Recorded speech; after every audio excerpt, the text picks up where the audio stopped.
beauty of Colorado's majestic San Juan Mountains conceals deadly secrets. A grisly legend swirls around these mountains, a legend of a starving man who killed and ate his traveling companions. There are some men who have the quality to make a myth. There are some myths that have the quality to make a man. It's the latter that's Alfred Packer. Forensic scientist James Starrs doesn't like legends. He likes facts. And he doesn't just see dead people. He understands what they're saying. He's dug up the facts on some of history's most famous cases. The Lindbergh baby, Jesse James, Lizzie Borden's mutilated family. Now, Starrs will use 21st century science to unearth the truth about the bizarre 19th century murder case of Alfred Packer, the Colorado Cannibal. Everything about the case attracted me. Start with cannibalism, start with multiple murders, start with the San Juan Mountains, start with prospectors, start with looking for gold. The myth of the Colorado Cannibal actually starts here, Salt Lake City, Utah, November 1873. Winter is blowing in, but so are rumors of gold. Untold riches almost 500 miles away in Breckenridge, Colorado. 21 men prepare to join the gold rush in the San Juan Mountains. They'll find the gold and silver buried there, or they'll die trying. They just need someone to lead their party. Alfred Packer tells them he knows the way. But Packer doesn't know these mountains. He's not even a prospector. He's a shoemaker who's sick of making shoes. To make it through the mountains in winter, the prospectors need an experienced guide and lots of luck. They don't have either. 21 men head out from Salt Lake City with their dreams of striking it rich. They have enough supplies to make the long journey. They buy provisions, including feed for the horses. They have planned for everything, or so they think. Storm's coming. After only a few weeks on the trail, winter roars into the Colorado Rockies. They didn't know what to expect, and they certainly didn't know what to expect here in January. In February, when you get the snowstorms and the ice and the difficulty in traveling, and the fact that it's slower to get from one point to another, and you go through your food supplies relatively fast. The men slow down in the snow and ice. The cold is unbearable. They can only cover 3 miles a day. At this rate, it will take them 5 months to reach Breckenridge, more than twice what they planned. They lose part of their food crossing the Green River. Then, after 10 weeks on the trail, they stumble across a Ute Indian camp. The chief knows the Colorado winters and offers a stern warning. It was the Ute Indian chief, Ouray, who told all of them, don't go into the San Juan Mountains. The prospectors decide to stay with the Utes till late winter. But a few are more afraid of losing the gold than of losing their lives. 6 men ignored Chief Ouray's advice. They're afraid other prospectors are going to hit the rich gold and silver strikes before they will. So they're anxious to be the first ones on the ground. It's a little bit of greed that we're seeing here. The youngest of the 6 men is an 18-year-old named George Noon. He's from San Francisco, so they call him California. The old man is Israel Swan. There's James Humphrey from Philadelphia. Frank Miller, who used to be a butcher. And Shannon Bell is a Civil War vet with a shock of red hair. As they're leaving the Indian camp, Alfred Packer offers to lead the party.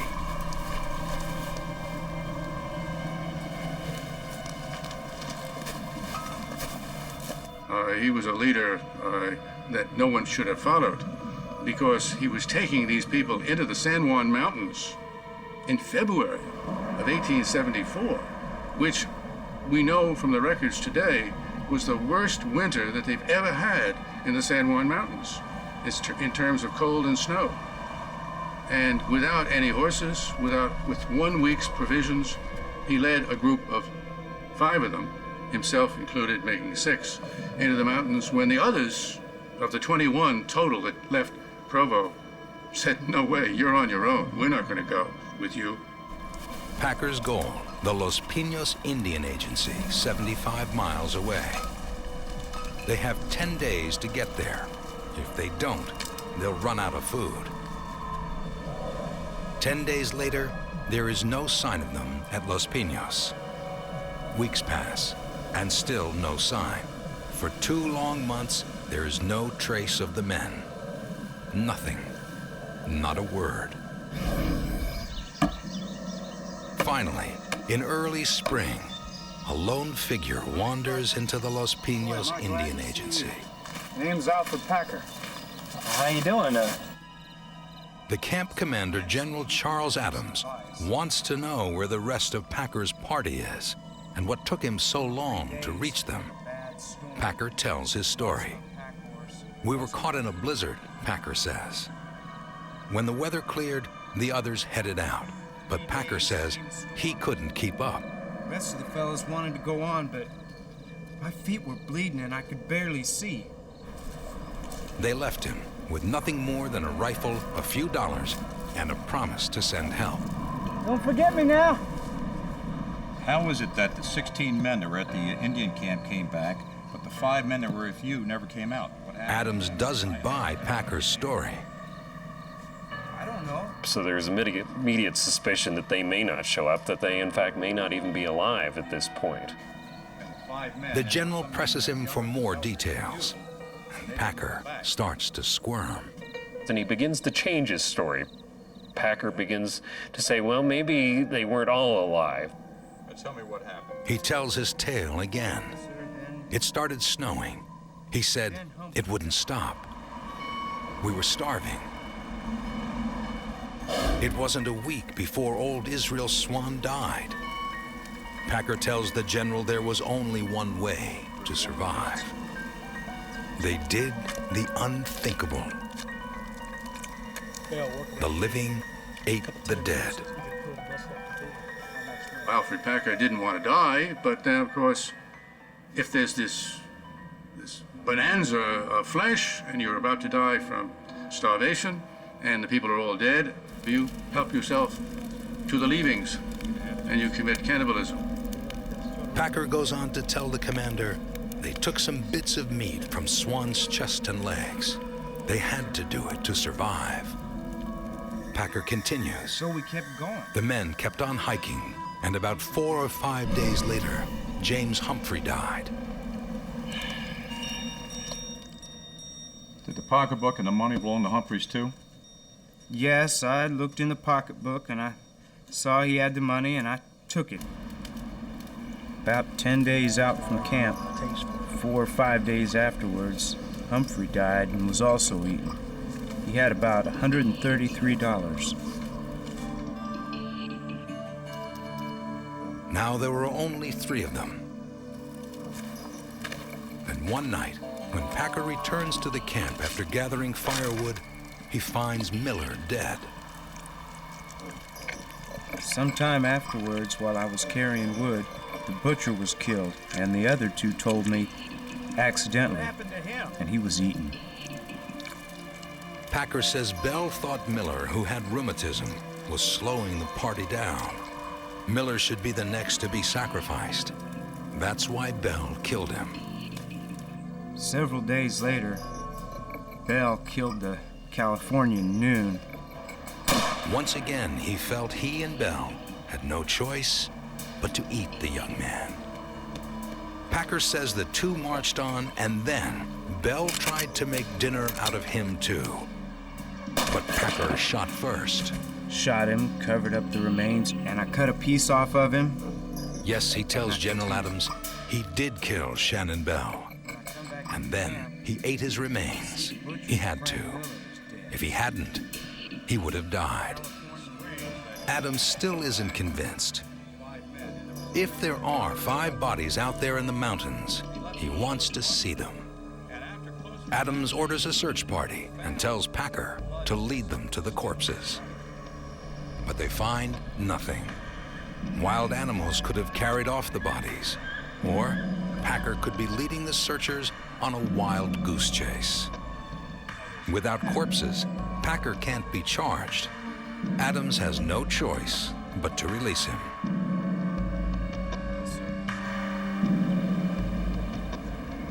Later that summer, an artist sketching for Harper's Magazine stumbles upon a truly hellish sight. He peers into a grove of willows that are growing along the river, shadowy in there, but he can dimly make out the rotting carcasses of these 5 men that are lying on the ground. No attempt was made to bury them. John Randolph has found 5 decomposing bodies.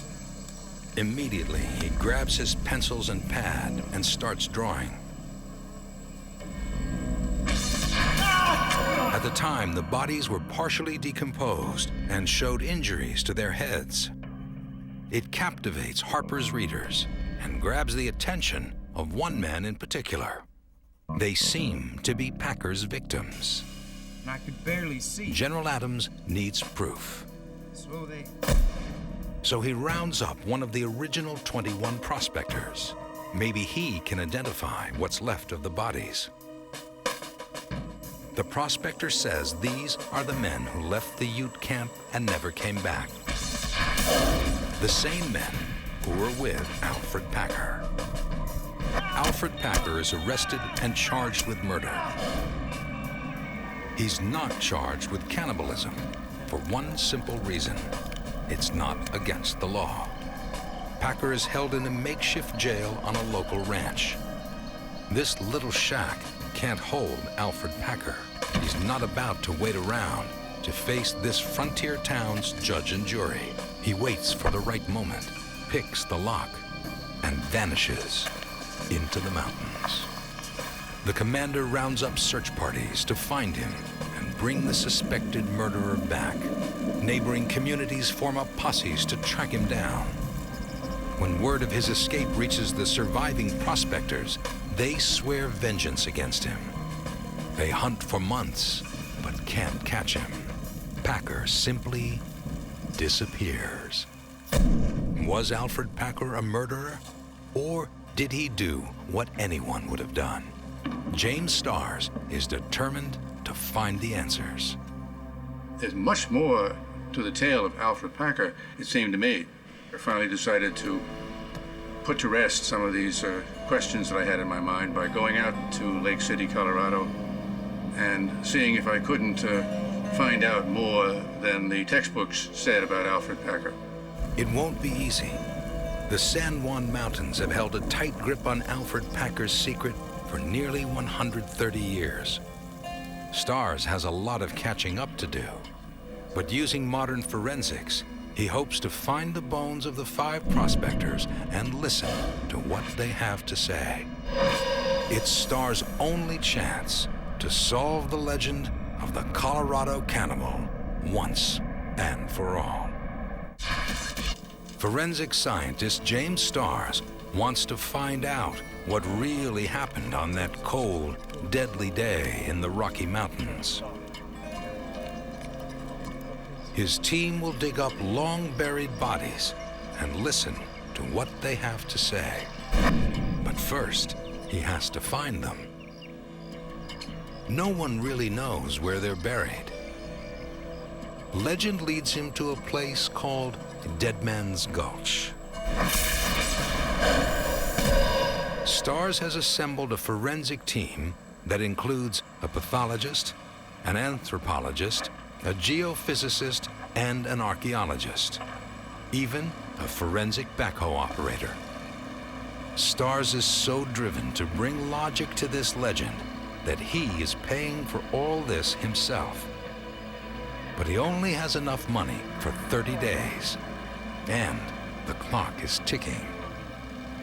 The most immediate concern was to make certain that I was right as to the location of the burial place. And then we did the ground penetrating radar. That sold me. Whatever's under the ground there there are anomalies, 1, 2, 3, 4, maybe even more than 5. But there are anomalies there that are very close to the surface.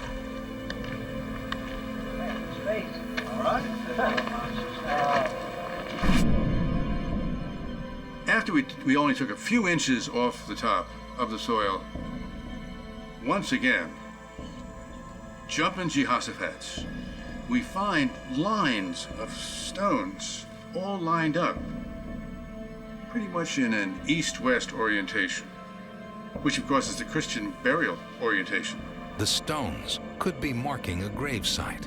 The team digs deeper, then strikes pay dirt, a bone. There was no doubt that the first bone was human, no doubt at all. It clearly was a skull bone, as you say, a temporal bone from the skull. Any marks? As the crew uncovers more dirt, the full skeletons begin to emerge. Finding the bodies after all these years is rare. Animals could have carried the bones away. They could have been washed away by floods or pulverized into dust, but they weren't. The most remarkable feature of the entire situation was how lucky I was. How lucky that they were in such fine condition, such well-preserved condition, and how lucky I was they were all buried separately, one from the other. STAR's team discovers 5 skeletons. But are they the 5 men who went looking for gold with Alfred Packer? Well, so we have a record of it. Before they remove any of the bones for study, they must completely document the scene. The team photographs the skeletons. They have been posing for this picture for nearly 130 years. We went up in the backhoe, took a picture of all 5 before they were boxed and removed, as they were laid out. These photographs could hold the key to identifying the skeletons. Even now, their positions could tell investigators who they were, and more importantly, how they died. You always have to make certain, even when you've got some identifying features, that you've got the right person or the right persons. And I anticipated that the naysayers would say, well, I know, but a lot of people were killed out there. Once the bones are photographed, forensic anthropologist Walter Birkby supervises their removal. But identifying these bodies won't be easy. If this is the Packer party, these bones have been buried in Colorado's frozen soil since before it was a state, before dental records, before DNA. And to make things worse, one of the skulls is missing. To identify the skeletons, the team simply gives each one a letter. From left to right, they are recorded as A, B, C, D, and E. It's not the most personal way to refer to them, but for now, it's the best the team can do. I'm a great believer in looking at the victims of crimes and having our primary interest on them. Everybody knows Alfred Packer's name all over Colorado. How many people can tell me the names of any of the 5 victims? California Noon, Israel Swan, James Humphrey, Frank Miller, and Shannon Bell. All that STARS and his team have to solve the mystery and identify these men are 5 skeletons and a couple of rolls of film. Forensic anthropologist Bruce Anderson notices one more piece of evidence. He takes a closer look at Randolph's drawing of the bodies that appeared in Harper's Weekly. As we're taking photographs of these 5 individuals, they looked very familiar, and we weren't sure why right off the bat. But then it dawned on us that they bear a striking resemblance to the bodies as depicted by John Randolph. Randolph drew these macabre sketches to horrify and fascinate his 19th century readers.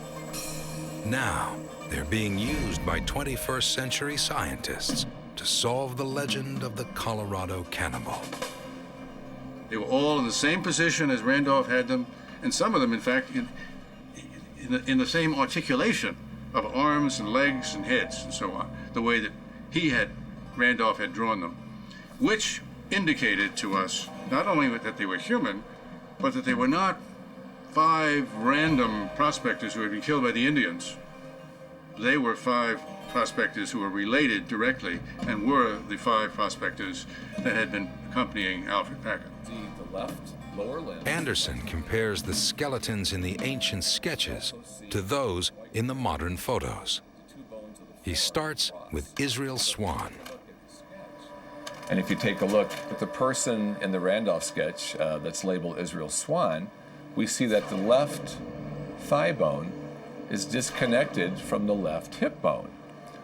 The only individual that matches in the grave photograph is individual E, where in fact the left thigh bone is clearly disconnected from the left hip bone. Anderson then moves on to skeleton C. Taking a look at individual C in the excavation photo, we see that the right leg is extended, the left leg is flexed at the knee and the hip, the head is tilted to the left. The only individual that matches individual C here in the excavation photo corresponds to the person depicted in the middle of the Randolph sketch and labeled as Shannon Wilson Bell. We see the hip. They're all there. Miller, Humphrey, Bell, young California Noon, old Israel Swan. But how did they die? The cold bones tell a chilling tale, a tale that doesn't match Packer's. Back in the lab, Walter Birkby deciphers the clues written in the bones. They were maybe sleeping. It was colder than a well digger's fanny in the Klondike, and so therefore they were all bundled up. Every one of them had hatchet marks to the skull, multiple hatchet marks. They're deep, they're fracturing, they serve the purpose of dispatching the individual. Birkby counts 478 tool marks on the 5 skeletons. The evidence also indicates an axe smashed in the skulls. Natural causes? No way. These men were murdered, and not the way Packer explained it. They either hit themselves in the head and committed suicide, or somebody did it to them. Now, what would you suspect would be the likely story on a situation like that? These guys are not going to sit there and club themselves to death just so that they can put themselves out of their misery. That doesn't make any kind of sense at all. They were striving to remain alive long enough so that the snow would eventually melt and they can get the hell out of those damn mountains. Did Alfred Packer take a hatchet to all 5 men? The injuries to the bones tell Birkby someone hacked all 5 men to death. One person did it because the modus operandi is the same. It doesn't vary that much between individuals. The only guy to come walking out of that camp was Alfred Packer, and he was in pretty good shape. James Starrs and his team are digging for answers, and they've already unearthed a few. It now looks like Alfred Packer is a liar. But these skeletons have many more stories to tell, and some will cut right to the bone. Forensic scientist James Starrs and his team have found the bodies of the men who went into the San Juan Mountains with Alfred Packer. Now these forensic specialists study the bones to uncover the truth about the Colorado Cannibal. Toolmark expert Luke Haig finds some gruesome evidence buried with the men. He notices small nicks on the men's forearms. By comparing the marks to various tools and weapons used at the time, he determines they were made by a heavy-bladed object, like a hatchet. It is evidence that the men tried to fight off their axe-wielding attacker with their bare arms. If you're trying to protect yourself, you stand to get clipped or caught by the weapon, the hatchet or axe, as its landing blows on a conscious, responding individual. The marks clearly show which of the men fought hardest against his attacker. 18-year-old California Noon. A true, vigorous 17, 18-year-old. He had numerous hatchet marks. He had been multiple times in defense of himself. This wasn't one strike. He was hit once, twice, 3 times. It was a horrendous sight to see from the bones how many individual cuts he had in his arm while he was protecting himself. One of the men who fought back was Shannon Bell, whom Packer says he killed in self-defense. No question at all, these were defensive wounds. What it says is that the man that Alfred Packer said that he shot in defense of himself was in fact defending himself against a hatchet-wielding murderer. Uh-oh. Alfred Packer, you've just been shot down. The bones show that Alfred Packer lied about killing the men in self-defense. But they also show he wasn't lying about the thing that made him a legend. Only one thing could make these tiny tool marks. And to get this kind of a mark, you're taking a knife and following around on the curvature of the bone in an area, for example, where meat and tendons attach to the bone itself to be able to remove and peel away the meat. After he killed his companions, the Colorado Cannibal literally filleted them. Alfred Packer butchered his dead friends, the same way he would have butchered a deer or an elk. The proof is in the bones. This is where you never know. This is the terra incognita, the unknown ingredient. You never know. I never thought that we would find cut marks that we could actually see after 115 years in the ground. At last, Stars believes he has answered all the questions. He even understands why Packer did it. The Packer party headed into the San Juan Mountains, and winter roared in after them. They were snowbound and starving. Packer had to do something to survive. He is a man of considerable historical controversy. And the basis for the historical controversy is whether or not Alfred Packer did the unthinkable. You think unthinkable is killing. No, unthinkable is cannibalizing. Cannibalizing people after he had killed them. He killed them so that he could cannibalize them. He wanted to survive. And the others were not going to if he had his way. And he had his way. The legend of Alfred Packer was born. And after the news broke that the Colorado Cannibal escaped from a makeshift jail, his legend continued to grow. All over the West, people were terrified Packer was coming after them. His name was never entirely forgotten. If you read papers of the time, whenever there was a horrible murder or anything that occurred, the suspicion always rested on Packer. So he became a boogeyman of sorts, that anything that went wrong, they could assign it to be Packer. For 10 years, the man-eater roamed the mountains, never staying in one place very long. Packer made a very good attempt to be as minimally visible as possible, and that included changing his name and going under an alias, as well as living in areas that weren't well populated. He is the Elvis Presley of the Old West. There are sightings everywhere, but Packer is the king of laying low.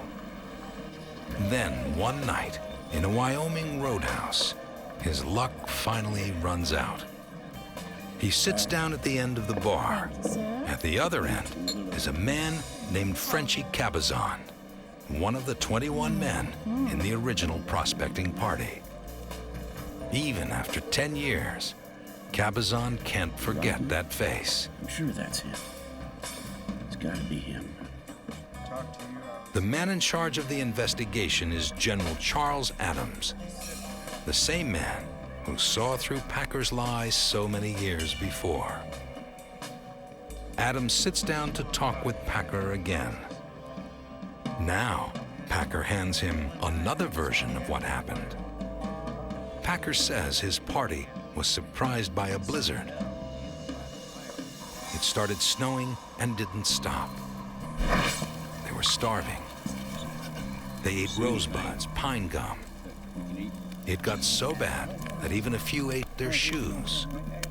Packer tells the general he went to get firewood, and when he came back, Shannon Bell was roasting a piece of meat and holding a hatchet. And he sees me and he makes for me, and so I shot him. Packer says he shot Bell twice. The first bullet grazed him, and the second bullet hit him in the stomach. Then he finished him off. 'Cause then I could see that the other fellows was killed. They was all dead. That's what really happened. Well, Mr. Packer, this story is different than what you told me 9 years ago. But Adams isn't buying. He's been burned by Packer's stories before. Adams charges Alfred Packer with the murder of old Israel Swan. The prosecutor wants to hold off trying Packer for any of the other murders in case he loses this case. Then he could put Packer on trial for the other murders. In the 1870s, it wasn't a problem to try a man twice for the same crime. There are no witnesses, and really no evidence. All the prosecution has are 5 dead bodies and Packer's changing story. But Packer can't mount much of a defense. It's his word against that of a dead man. Mr. Packer, will you please rise? The verdict is never in doubt. We, the jury, find the defendant, Alfred Packer, guilty. At some point within the corporate limits of Judge the town, Melville B. city, Gary passes in the sentence. county of Hinsdale, and between the hours of 8 a.m. and 3 p.m. of said day, you then and there, by said sheriff, be hung by the neck until you are dead, dead, dead. May God have mercy on your soul. Bailiff, remove the defendant. Jury, your work is appreciated. Thank you. You are dismissed. Court is dismissed.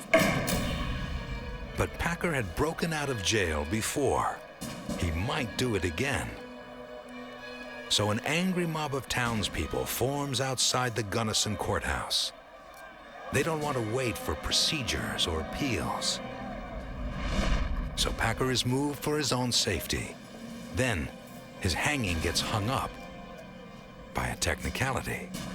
Packer's attorney appeals his case, and this time he wins.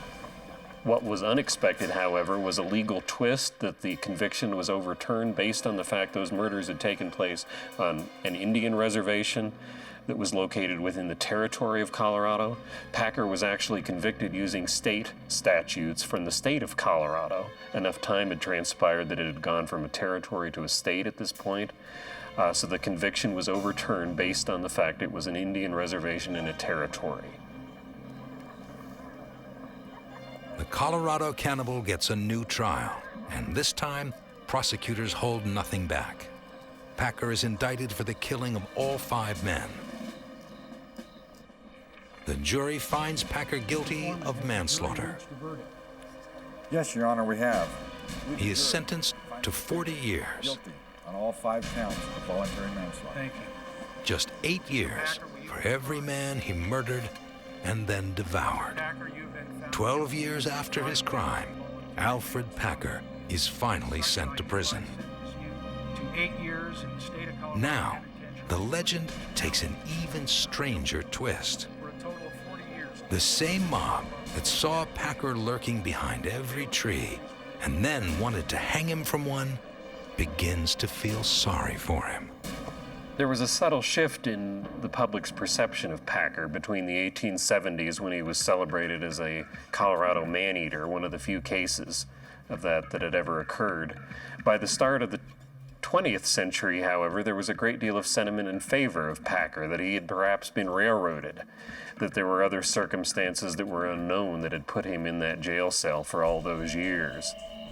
As Packer sits in prison, public opinion starts to shift. People begin to believe that he is innocent. And now, 100 years later, one forensic scientist thinks the same thing. James Starrs might have gotten it wrong. And Alfred Packer was railroaded not once, but twice. The case of the Colorado Cannibal is settled. At least in James Starrs' mind, an open and shut case. But when you're dealing with a legend, things are never that easy. Some people don't see the Packer story as a mystery at all. They're convinced Packer acted in self-defense. Public sentiment had changed from the frontier days, when the tragedy occurred, to the beginning of the 20th century. And there was a great deal of sympathy for Packer by this time. And it was fanned by Polly Pry of the Denver Post, who was using this as a publicity ploy to assist the Denver Post perhaps in selling more newspapers. It was a good story. Newspaperwoman Polly Pry was a contemporary of Packer's. She interviewed him several times and became a champion of his cause. 21st century science may back her up. This pistol has fired the imaginations of contemporary skeptics. It was reportedly found 55 years ago, not far from Dead Man's Gulch, the place where the 5 men were buried. It's been waiting for the chance to tell its story ever since. Scientist Rick Duget believes this rusty old Colt may be the most important piece of evidence ever found in the case of the Colorado Cannibal.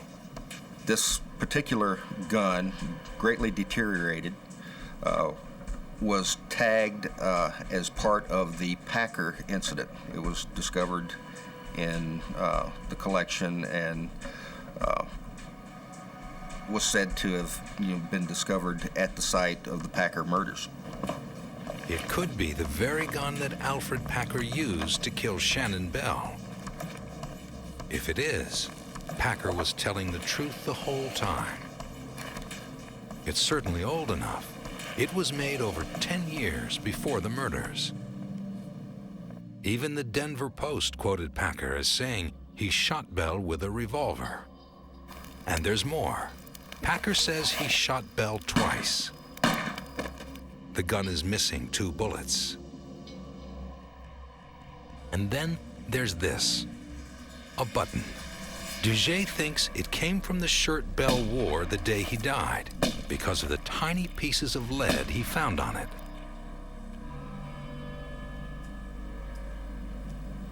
These lead fragments are highly consistent with the lead that was sampled from the bullet in Alfred Packer's gun, and they're highly consistent with lead that was sampled from similar cartridges made around the same time by Remington Arms.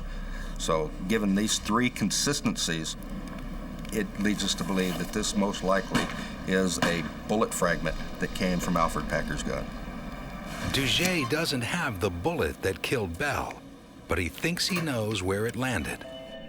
Right here, in the hip bone of skeleton A, the man Duget believes is Shannon Bell. Well, this is really the skeleton that we're mainly worried about. This is Shannon Bell. This is the left ilium showing the bullet hole inside the ilium. This is a blow-up of the entrance wound here. And this is a blow-up of the exit wound on the ilium of Shannon Bell. So now Packer's defenders have their evidence. Packer shot Bell with this pistol. just like he told General Adams. The bullet left its mark on this button and went through Bell's pelvis. It's enough to convince Duget that Alfred Packer was innocent. The legend states that Alfred Packer is a murdering cannibal. What we have done is given some credence to part of Alfred Packer's story. And if you can say that part of his story has credence, then maybe the rest of Packer's story is also believable. But there is one more piece to the puzzle. One last calcified clue that will solve the case of the Colorado Cannibal once and for all. It's something Shannon Bell has had up his sleeve for nearly 130 years. For more than a century, most everyone around here assumed Alfred Packer was a murderer and a cannibal. But new evidence shows he may have been wrongly convicted. Dr. Rick Duget believes Packer acted in self-defense. This gun, this button, and this bullet hole tell him that's how it happened. But James Starrs and his forensic team, the ones who dug up the bones in the first place, say that theory is full of holes, starting with the notion that this hole was made by a bullet. I looked at it, and I looked at it under the microscope, and we x-rayed it and everything else, and it didn't look like any gunshot wound that we'd ever seen. So it's carnivore mark, and we see that same kind of mark on other bones that are in the burial pit. It's very typical of things we see all the time in the remains. No, we'd expect... Duget disagrees. Gross disarticulation of the bodies, meaning the bones being... He's a zoologist, and he knows a bite mark from a bullet hole. No, this is not carnivore activity. If this was made from a large carnivore, what we'd expect to see is bone fragmentation in two opposite directions, where the canines actually mesh together, pushing bone fragments away from each other. So we'd see smooth areas on one side, fragmentation on another, and we don't see that. Starrs agrees that several things could have made this hole, but there's no way one of them was a bullet. It's very discernible when a bullet has left a hole in a bone. A hard surface such as a bone will show, particularly in the exit area, the cavitation that occurs, the larger outward cavitation that occurs when a bullet exits through the bone. Because Starrs and his team believe this is not a bullet hole, they are convinced Duget is looking at the wrong skeleton. Duget's theory is based on his identification of Shannon Bell as Skeleton A. Starrs and his team believe Skeleton C is Shannon Bell. The idea that Bell is Skeleton A started with a newspaper reporter who didn't check his facts. There's only one way to settle the debate. Starrs' team has to prove that Skeleton C is Shannon Bell. To do that, they'll go back to the only records about him that exist. Bell fought in the Civil War, so the team examines his military records. Bell was wounded in battle. A Confederate bullet went through his left arm and shattered his elbow. When we examined the remains, he did have an old gunshot injury to his left elbow. Once again, the bones hold the answers. Shannon Bell is Skeleton C. The all-star team has used 21st century science to confirm the verdicts of two pioneer juries.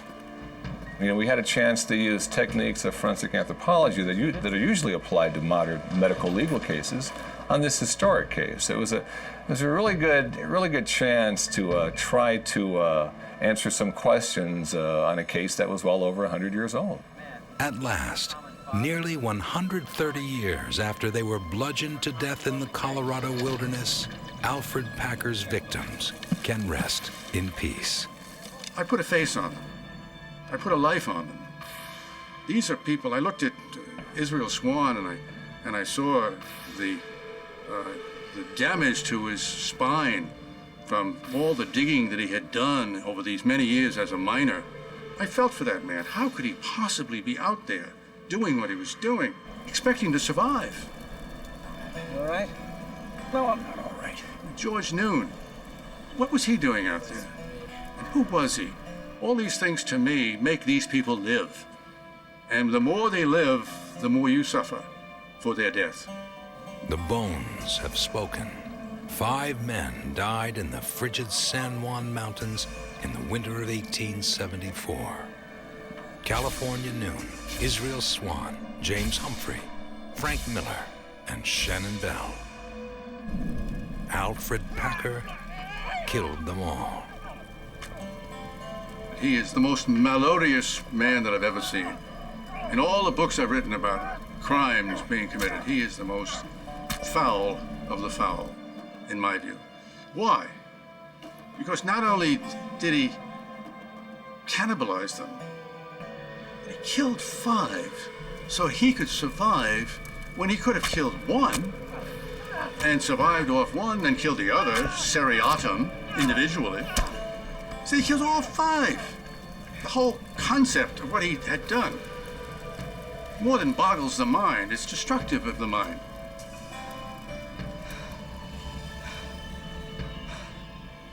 But Dr. Rick Duget will always have his doubts. Common belief has us believing that Alfred Packer is this crazed, murdering cannibal, which there's no doubt that he was a cannibal and that he cannibalized all the members of the party. However, what is in doubt is that he's this ruthless murderer. He's always maintained that he killed Shannon Bell in self-defense after Shannon Bell had killed the others and turned on him. Grant Houston is like a lot of people around here. He doesn't really know what happened, and he really doesn't want to. The enduring fascination with the Packer legend is that we'd never really know the story, and I would hope that that remains, that we'll never really know whether he was guilty or innocent. I think that's why it's continued on for well over a century. Alfred Packer was one of the most notorious criminals of the Old West. But some will always believe he was convicted of a crime he didn't commit. Either way, he died a free man. After serving less than half his 40-year sentence, Packer's health began to fail. The governor released him on parole. He spent the rest of his life south of Denver, no more than 200 miles from where his 5 victims died. On April 24th, 1907, 33 years and 8 days after he wandered into Los Pinos Indian Agency, Alfred Packer finally died. His death certificate says he died of senility, trouble, and worry. But even in death, there is one more legend. After leaving prison, Alfred Packer never ate meat again. The Colorado Cannibal became a vegetarian.